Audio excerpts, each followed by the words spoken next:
오늘 본문에 요엘서 2장 20절에 내가 이적을 땅에 베풀게 될 때에 피와 불이 되게 한다라고 했습니다. 불은 무엇을 말합니까? 피는 예수님의 보혈, 의로운 해가 되신 예수님이 십자가에서 피를 흘리심으로 말미암아 우리를 구속해 주신 사랑을 말하는 거고, 둘째로 불은 뭐예요? 불은 소멸하는 능력이 있어요. 믿는 자에게 불은 죄를 태우고 아집과 고집을 태우고 인간의 생각을 태우는 힘이 있는 것입니다. 하지만 불신자에게는 사탄과 마귀를 소탕시키는 심판의 도구로 사용될 때에 마귀를 따르고 사단의 말을 쫓아가는 사람에게는 심판의 불이 되어 자신과 가족과 그리고 그들의 자녀가 심판의 불에 의해서 태움을 당하게 될 것입니다. 본문 2장 30절이죠. 요엘서 이적을 베풀 때 연기 기둥이 된다 그랬잖아요. 연기 기둥은 무엇을 말할까요? 셋째, 연기 기둥은 하나님의 자녀들에게 있어서 절대적인 하나님의 보호와 역사를 탓합니다. 그렇지만 불신자에게 있어서는 연기는 어린 양의 기름같이 타서 연기가 되어서 사라져 없어질 것이라고 하는 말씀이 시편 37편 20절에 나오는 답이라고 보셔요. 악인은 멸망하고 여호와의 원수는 어린 양의 기름같이 타서 연기되어 없어지리라. 연기되어 없어지리라. 그러니까 불기도 연기기둥이 하나님의 보호와 사랑이 되게 하게 하겠느냐. 불이 우리의 죄악을 태우고 우리 아집과 고집과 모든 성격과 우리의 생각을 태우게 하는 불이 되겠느냐. 피가 주님의 보혈로 깨끗함 받아서 정말 의로운 해가 되시는 예수 그리스도로 하여금 치료가 되어서 기뻐 뛰는 하나님의 능력의 말씀으로 삼을래? 아니면 피가 되게 하게 할래? 불신자에게는 피가 된다니까? 그래서 피가 된다는 말씀이 계시록 8장에 있잖아요. 강의 3분의 1이 피가 되고 샘물의 3분의 1이 피가 되고 바다의 3분의 1이 피가 되고. 피는 뭐예요? 오염온을 말하고 있잖아요. 오염온. 오염온에 의해서 인간이 죽어간다니까. 오염물질로 인해서 세균에 의해서 바이러스에 의해서 죽어간다는 거예요. 다 그 피예요. 그러니까 불신자에게는 이렇게 피가 되어서 피재앙으로 죽어간다 이거예요. 물을 피가 되게 했지 않습니까? 모세가. 그러니까 불신자는 피가 심판의 도구가 되는 거고 불이 심판의 도구가 되는 거고, 예? 연기가 연기처럼 살아 없어지는 도구가 되는 것이지만은 믿는 자에게는 보호가 된다니까. 둘로 나눠지는 거예요. 그래서 요엘서 이제 2장 31절을 해석하겠는데요. 읽어보세요. 여호와의 크고 두려운 날이 이르기 전에 해가 어두워지고 달이 빛빛같이 변하려니와. 예, 그러면 이 말은 무슨 말이에요? 크고 두려운 날이 이르기 전에, 크고 두려운 날이 뭐예요? 모든 세상이 발발 떨 수밖에 없는 크고 두려운 날이 어떤 날입니까? 시리의 나라니까 주님의 종말 시기를 말하는 거예요. 지금 종말 시기를 살아가고 있어요, 우리가. 크고 두려운 날이 이전에 해가 어두워지고 달이 빛빛같이 변한다라고 했는데 도대체 이 말씀이 무슨 말씀이에요? 여러분, 놀라운 비밀을 제가 소개해 드릴게요.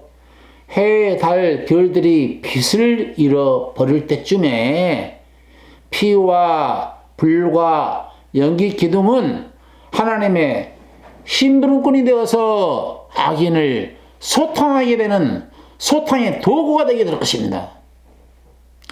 이는 마태복음 나오는데, 마태복음 24장 21절에 나오는데 찾아놓고 제 설명을 들으세요. 이는 그때 큰 환란이 있겠습니다. 창세로부터 지금까지 이런 환란이 없었고 후에도 없으리라.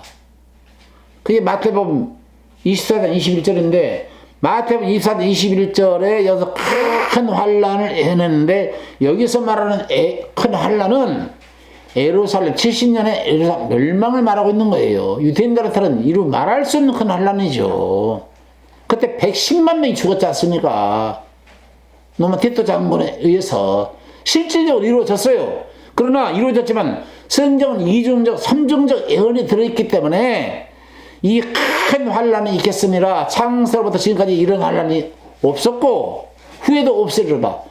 지금 오늘날 벌어지는 이 큰 환란, 이 대재앙, 이런 일이 창세 이후로 있었냐 이거예요. 노아 홍수 심판 이후로. 지금 처음 겪는 일이죠. 그런데 앞으로는 이보다 더 심한 일이 점점 벌어지게 될 겁니다. 전 세계 전염병, 이것은 분명 계시록을 이야기함이고 요엘에서 본문의 말씀을 이루는 가정이라고 볼 수가 있습니다. 우리는 정신을 차리고 근신하며 기도하며 주의 길을 걸어가야 될 줄로 믿습니다. 여러분, 크고 두려운 날이 이르기 전에, 이게 이 엄청난 이 세상 종말에 오기 전에 재림의 시기, 주님의 재림이 곧 임박하기 전에 반드시 이루어질 일들을 지금 이야기하고 있는데요. 자, 크고 두려운 날이 이르기 전에 해가 어두워지고 달이 핏빛같이 변하려니와. 요엘서 2장 30절 31절인데 이 말씀 보면은 햇빛이 빛을 잃어버리는 상태이고 달빛이 달빛은 뭐예요? 사람이 밤에 어둠을 비춰주는 고마운 달빛이 아니라 오히려 달빛이 핏빛을 내는 시대가 되었다라고 하는 뜻인데 무슨 말일까요? 영적으로. 이 말씀 풀기 위해서는 계시록 6장 12절 13절을 보겠습니다. 내가 보니 여섯째 인을 떼실 때 큰 지진이 나며 해가 종단같이 검어지고 온 달이 피같이 되며 하늘의 별들이 무화과 나무가 태풍에 흔들려 선 과실이 떨어지는 것 같이 땅에 떨어지며. 이런 말씀. 여러분, 이런 말씀이 여러분 해와 달과 별들이 핏빛으로 변한다는 말씀, 이런 말씀 참으로 무서운 말씀입니다. 진짜 해와 달과 별들이 핏빛으로 변하겠습니까? 그리고 계시록 6장 13절을 보니까 하늘의 별들이 무화과 나무가 태풍에 흔들려 성과실이 떨어지는 것 같이 땅에 떨어진다라고 하는 이런 말씀. 도대체 무슨 말씀이에요? 그리고 14절에는 무슨 말이냐, 더 무서운 말이 나옵니다. 하늘은 종이촉이 말리는 것 같이 떠나가고 산과 섬이 제자리에 옮기우매. 이런 말씀.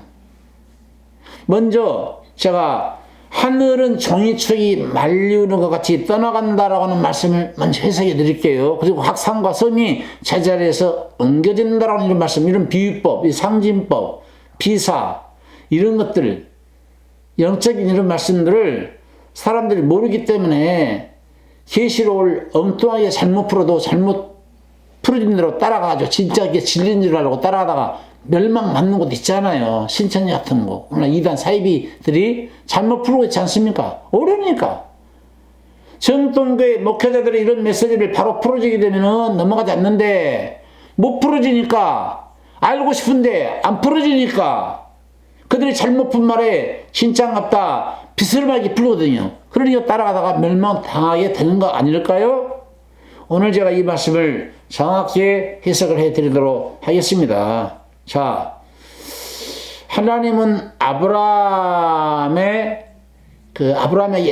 아브라함에 약속을 하셨는데, 아브라함에 약속하기를 네 자손이 하늘의 별처럼 많고 땅의 모래알처럼 많으리라, 이렇게 약속하셨습니다. 그 약속을 그 믿음을 의롭다고 칭해 주셨거든요. 그런데 하늘의 별처럼 많은 네 자손이 하늘의 별처럼 많아질 것이다. 그것은 누구를 이야기하고 있냐면 이삭 계열의 정통 네 씨로 말미암아 태어난 약속의 자녀가 하늘의 별처럼 많아질 것이요. 신약으로 말하면 아브라함같이 믿음을 가진 자는 아브라함이 받는 복을 받으리라. 또 아브라함 믿음을 가진 자는 아브라함의 자손이 되리라. 이렇게 약속했던 것처럼 하늘에 구원받은 하늘의 백성들이, 별들이, 하늘에 구원받은 무리들이 다 하늘의 백성들이고 하늘의 별수고, 땅의 모래알처럼 많으리라. 그 말은 이스마엘을 통해서 태어난 모든 아랍계 사람들이 다 이스마엘 계열이잖아요. 땅의 모래알처럼 많다라고 한 말씀, 이 말씀대로 하나님은 이스라엘 백성을 구원할 거예요. 그렇기 때문에 하늘은 구원받은 하나님의 백성을 이야기하는 거고, 땅에 모래알처럼 많은 사람들은 땅의 사람들, 거듭나지 못한 사람들을 이야기하고 있다고 한다면 쉽게 해석이 될 겁니다. 그렇다면 6장 14절에 하늘이 정의축이 말려서 떠나가는 것은 구원받은 성도가 하늘로 옮겨지는 상태를 말하는 거예요. 휴거를 말하고 있는 겁니다. 휴거. 성도가 휴거될 때 그가 우주 만물 중에 각 섬과 각 산이 보이지 않게 되니까, 휴거된 입장에서 산도 그리고 섬도 보이지 않게 되니까 산과 섬이 옮겨진 것처럼 보여진 것이죠. 그렇다면 성도의 휴거는 인장 때는 6째 인장 때 오는 거고, 나팔장 때는 마지막 나팔 불 때 7천사가 마지막 나팔에 우리가 호련히 변화된 데 있으니까 나팔재앙 때는 7째 나팔 때 오시는 거고, 인재앙 때는 6째 인재앙 때 휴거가 이루어지는 것이죠. 그걸 이야기하고 있는 것입니다. 그렇다면 휴거는 언제 이루어지나요? 그것은 히브리서 10장에 나와요. 10장 12절. 오직 그리스도는 죄를 위하여 한 영원한 제사를 드리시고 하나님 우편에 앉으사 그 후에 자기 원수들로 자기 발등상이 되게 하실 때까지 기다리시나니. 오케이.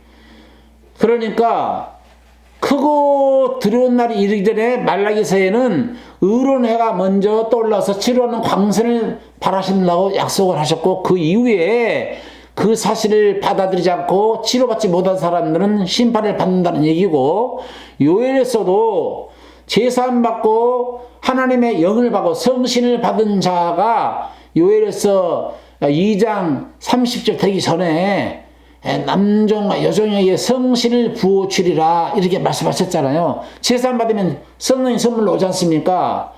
그런 사람들은 불과 피와 구름 기둥으로 보호를 받아요. 그렇지만 믿지 않는 사람들, 성신이 없는 사람들, 성신을 받지 못한 사람들, 성령을 받지 못한 사람들, 제사함 받지 못한 사람들은 심판의 딸이 돼요. 오늘 히브리서도 마찬가지예요. 주님께서 히브리서에 그리스도는 죄를 위하여 한 영원한 제사를 드리시고, 영원한 제사를 드려버렸다니까 피니시야. 죄를 끝냈다고요. 죄를 그쳤어. 베드로 전서 4장인가? 죄를 그쳤다고 하는 말씀이 나오지 않습니까? 그러니까 죄를 완벽하게 끝내는 거예요. 주님이 흘리신 보혈로 우리의 죄가 완전히 끝나야 되는 거야. 죄가 없어야 되는 거야, 내 마음속에. 양심의 피발림이 이루어졌다고 히브리서 10장에 말하고 있잖아요. 양심에 피가 완전히 발라져가지고 죽음이 넘어간다니까? 저주가 넘어가는 거야. 그래서 영원한 제사를 드리시고 하나님 우편에 앉았어. 그러면 죄를 피니시해놓고 앉아 계시겠어요? 죄를 정결케 하는 일을, 절반만 정결케 하는 일을 끝내놓고 앉아 계시겠어요? 완벽하게 끝내놓고 앉아 계시겠어요? 완전히 완벽하게 끝내놓고 앉아 계시는 거거든. 그리고 그 후에 이제 믿지 않는 사람 말이죠. 그 사실을 믿지 않는 사람들이 원수들이 자기 발등상에 되게 하실 때까지 기다리는 거예요. 그러니까 발등상은 뭐냐? 하늘은 하나님이 보자고, 땅은 하나님 발등상이라는 말이 마태복음 5장 34절 35절 나와요. 그러니까 이 땅에 불신이 가득 찰 때 주님이 오시는 거예요. 그걸 말하고 있는 거예요.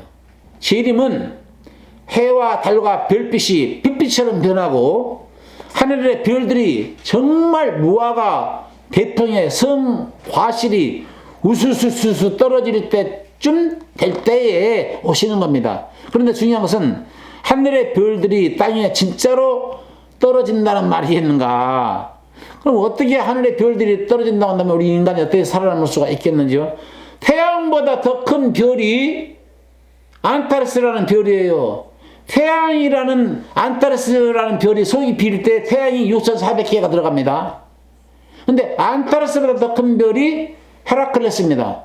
헤라클레스 속이 비었으면 안타레스 별은 1억 개 이상이 들어. 1억 개가. 별 중에 가장 큰 별이 에프실론인데, 에프실론의 속이 비었을 때 헤라클레스 별이 따라 수억만 개가 들어간다 했어요. 그러면 하늘에서 2km짜리 운석 하나만 떨어져도 미국의 한 주가 날아가는 판국인데 별들이 성과실 떨어지듯이 우수수 딱이 떨어진다면 남을 사람 있냐 이거예요. 여기서 이 별들이 떨어진다고 하는 말은 진짜 천체 하늘에 있는 그런 별들이 떨어진다는 그런 말이 아니에요. 앞으로 하늘을 꼬사릴 때는 그때 마지막 때 꼬사리 불살라 없어, 예, 꼬실라 없어 버리겠지만은, 미안합니다. 이게 제가 사투리 써서 미안한데, 예, 없어지겠지만은 하늘의 별들이 우수수수 성과 실이 떨어진다는 말이 무슨 말인가 하면은, 그러기 위해서는 먼저 해가 어두워지고 달빛이 빛빛이 되고, 그 다음에 별의 성과 실 떨어지듯이 우수수 떨어지는 것을 될 때쯤에, 그렇게 될 때쯤에 예수님 오신다는 거 아닙니까? 그런 시기에 예수님 오신다는, 지금 시기가 그런 시기인가 아닌가를 제가 알려드릴게요. 창세기 37장 9절 10절. 요셉이 다시 꿈을 꾸고 그 형들에게 고하여 가로되 내가 또 꿈을 꾼즉 해와 달과 11별이 내게 전라더이다 하니라. 10절. 그가 그 꿈으로 구형에게 고하매 아비가 그를 꾸짖고 그에게 이르되 너의 꾼 꿈이 무엇이냐? 나와 내 모와 내 형제들이 참으로 가서 땅에 엎드려 내게 절하겠느냐? 11절. 그 형들은 시기하되 그 아비는 그 말을 마음에 두었더라. 그 아비는 정말로 신앙심이 깊으신, 예? 야곱 아닙니까? 야곱. 예? 야곱은 마음에 두었어요. 근데 실질적으로 해는 야곱을 이야기하고 아버지, 그 형제들 이야기했잖아요. 그러면 우리 아버지, 엄마, 우리들이 너한테 잘하랴? 그때부터 미움 받았거든요. 근데 실질적으로 요셉이 애굽의 총리 대신 됐을 때 모든 형제들이 굽신굽신 했습니까? 안 했습니까? 모든 부모 형제가 그 요셉으로 인해서 살게 되었지요. 이걸 이야기하고 있는 겁니다. 그렇다면 창세기에서 아버지는 해고 어머니는 별이라고 한다면은 그의 형제들은 별이었지요. 그럼 신약에 와서 해는 누구예요? 의로우신 해가 되시는 예수 그리스도. 해가 검어졌다 어두웠다면 복음이 식어졌다. 복음이 없는 시대. 칠흑같이 어두운 시대에 영광의 복음의 황처가 밝히 비추어서 칠흑같이 어두운 길을 걷고 있는 사람들에게 주의 말씀은 내 발의 등이요 내 길의 빛이니라 라고 하는 말씀처럼 빛을 비춰줘야 되는데 복음이 없다 보니까 복음에 빛을 내지 못하는 그런 시대에, 그러다 보니까 복음이 빛이 없으니까 교회가 햇빛을 받아서 반사체로서 빛을 비추어서, 그리고 칠흑같이 어두워져 있는 모든 사람들에게 밝은 좋은 달빛이 어두운 밤길을 걸을 수 있는 고마운 달빛이 돼야 되는데 교회가 고마운 달빛이 되지 못하고 오히려 빛빛이 되었다니까. 빛빛이 되었다는 말은 뭐예요? 해를 통해서 빛을 받아서 반사체로 비치는 교회인데 어머니를 달로 표현했지 않습니까? 그러니까 우리의 신랑 되신 분은 해가 되신 주님이 신랑이고, 교회는 여인으로 말한다면 교회는 주님의 신부 아닙니까? 그러니까 달빛이잖아요. 달빛인데 빛을 바로 비춰줘야 되는데 오히려 빛이 비춰지기는커녕 빛빛을 비추고 있다는가. 빛빛은 뭐예요? 피는 뭐예요? 신발의 상징이죠. 강의 3분의 1, 바다의 3분의 1, 그리고 샘물의 3분의 1이 피가 되어서 인류의 3분의 1이 죽는다 했지 않았습니까? 그러니까 교회에서 증거되는 메시지가 사람을 살리는 약재료가 아니라 독이 된다는 얘기. 독을 퍼붓고 있다 이거예요. 복음의 메시지가 퍼부어지는 게 아니고 율법, 사람을 죽이게 하는 율법이 퍼붓고 있다 이거예요. 오염된 물질을 퍼붓고 있다 이거예요. 오염 원인을 제가 피라고 계시라고 설계해 드렸지요. 오염 원이라고. 그러니까 오염된 메시지. 그게 달빛이요. 빛빛이야, 빛빛. 빛빛을 먹으면 죽지요. 핏물을 먹으면 죽잖아, 사람이. 생수를 먹어야지 하수를 먹으면 죽지 않아요. 그리고 별은 뭡니까? 별은 계시록이 뭡니까? 계시록이 7 촛대 사이로 다닌 신이가 가라사대 7 별을 붙잡고 계셨다고 했고, 계시록은 7 촛대에 대한 말씀이 7 별에 대한 말씀인데, 7 별은 전 세계의 목회자를 말하는데, 목회자가 하늘에서 다 두두두두 떨어졌다 이거예요. 땅바닥에 떨었다 이거예요. 목회자에 권위가 없어. 생활적인 권위적인 뭐 율법적인 권위에 서 있으려면 몰라도 물질적으로 대형교회 목회자는 목에다 힘을 주고 생활하려면 몰라도 어쨌든 목회자들이 다 성과실 떨어지듯이 별들이 땅바닥에 다 떨어져 땅의 소리를 전하고 있는 시대에 예수님이 오신다라고 하는 것을 이야기하고 있는 거예요. 할렐루야. 아멘. 자, 요한계시록 6장 13절을 읽어보고 마칩니다. 하늘의 별들이 무화과 나무가 태풍에 흔들려 선과실이 떨어지는 것 같이 땅에 떨어지며 생명을 살리는 복음의 생수가 오히려 핏물이 되어 흐르고 있는 시대입니다. 이런 광경을 보고도 깨닫지 못하고 있다면은 어쩔 수가 없는 거죠. 지금이라도 정신을 차리고 복음의 말씀에 납작 엎드러져서 주님의 말씀에 귀를 기울이고 그래야 예수님의 피로 정결하게 되고 불로 거짓 것과 더러운 것을 태우고 연기 기둥 같은 하나님의 절대적인 보호로 보호받게 될 줄로 믿습니다. 아멘.